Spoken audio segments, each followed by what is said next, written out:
National Weather Service has issued severe thunderstorm watch number 332, effective until 11 p.m. Mountain Daylight Time, or 12 a.m. Central Daylight Time Monday.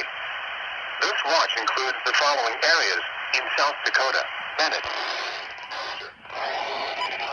Harding, Jackson, Lawrence, Meade, Millette, Oglala Lakota, Pennington, Perkins, Todd and Ziebach, and Carter, Montana, and the following areas in Wyoming: Campbell, Crook, Niobrara, and Weston.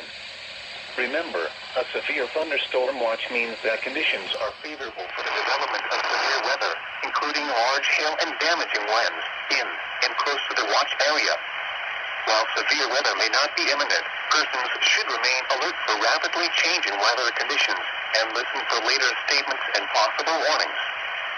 Stay tuned to Now Weather Radio, commercial radio and television outlets, or internet sources for the latest severe weather information.